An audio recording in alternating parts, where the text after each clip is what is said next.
You'd never know it, but there's a side of quarrying nobody ever sees. When the sun sets and the crews leave, when the gates lie locked and the site sits silent and still, quarries offer up their secrets to those who know where to look. Welcome to the secret life of quarries.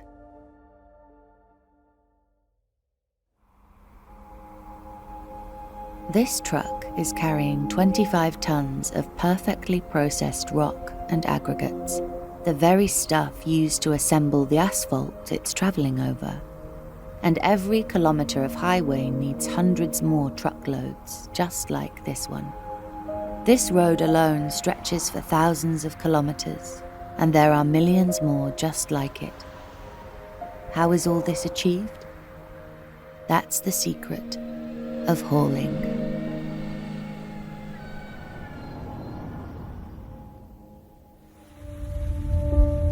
The crusher. Always hungry, never full. A properly fed crusher is the key to high production and low cost per tonne. Because an overfed crusher wastes time, money, and fuel, while an underfed crusher eats into production and profits. If all else is well, more rock in equals more money out. So we could be forgiven for thinking that the bigger the truck, the bigger the profit. But life is rarely so simple. On rougher roads, agility and mobility may count for more than brute strength and speed.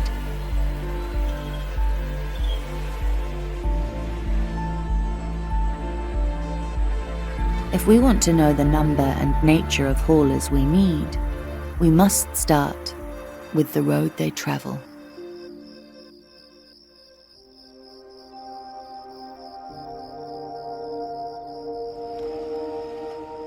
Sometimes the path extracted stone takes from rock face to rock crusher is smooth, steady, and serene.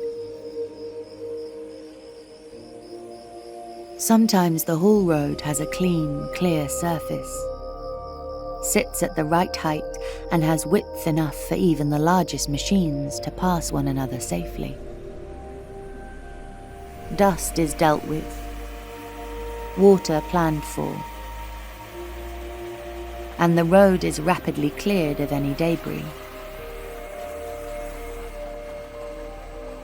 In such ideal conditions, the heavy-duty build and greater speed, range, and carrying capacity of the rigid truck leave their articulated cousin behind, with larger machines becoming increasingly cost-effective with every extra metre travelled.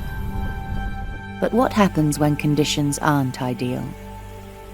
On most surfaces, the rigid truck is king, but on very steep slopes, say over 12%, material can start to shift and speed slow, and the articulated truck rises to the challenge.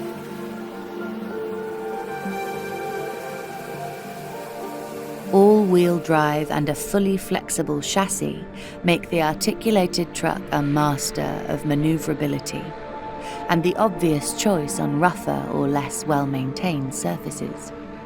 And while the articulated truck can cope with poor underfoot conditions far better than its rigid-framed companion, a poorly maintained haul road will drastically increase costs per tonne, no matter which machine we choose, as loose rock and shifting surfaces make every turn of the wheel a struggle.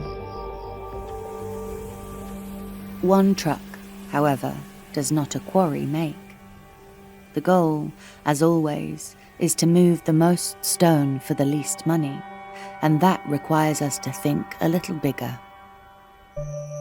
In hauling, size is everything.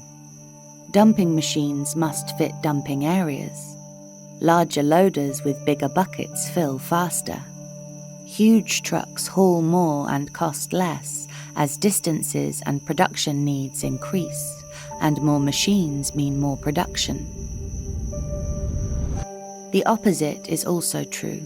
Small distances mean small volumes and small machines.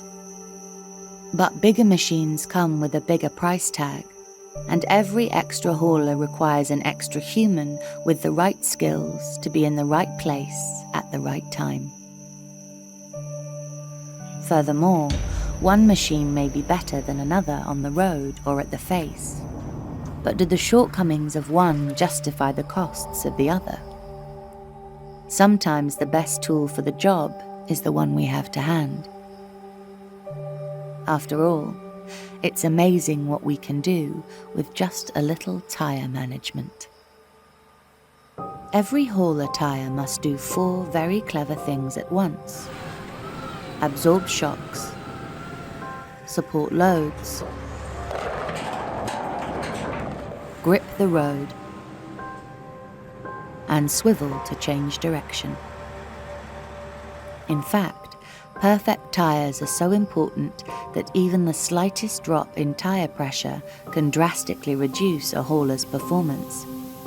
As the pressure drops, heat and rolling resistance rise, and we must burn more and more fuel just to keep moving.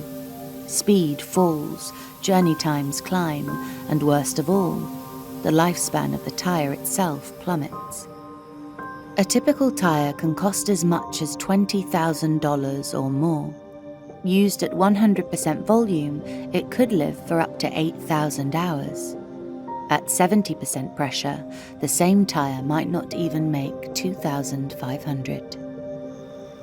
And for experienced operators, keeping tyres perfectly inflated is just the beginning.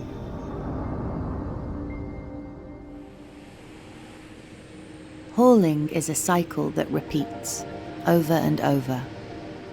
Load, haul, dump, return, load, haul, dump, return. A good operator can carve out efficiencies at every stage. When loading, the trick is to maneuver as little as possible, be visible at all times, and stop at precisely the right moment in precisely the right place. While stationary, a good operator keeps the wheel untouched and the gears disengaged. Where loader and hauler are well matched, one should fill the other, evenly and cleanly, in 4 to 6 cycles.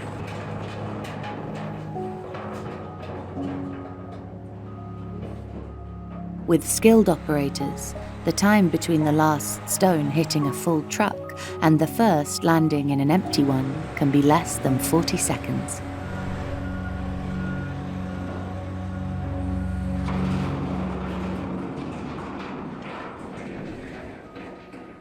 On the road, efficiency equals consistency. By keeping to the right power mode and maintaining a constant speed, the operator keeps fuel use low and gear changes to a minimum, avoids spills, and minimizes strain on the transmission and shock absorbers, which must deal with loads measured in the dozens or even hundreds of tons. Speed should match speed limits. Gear changes should match gradients. And the right braking systems used in the right places. Then, once at the crusher, the trick is to keep idling to a minimum.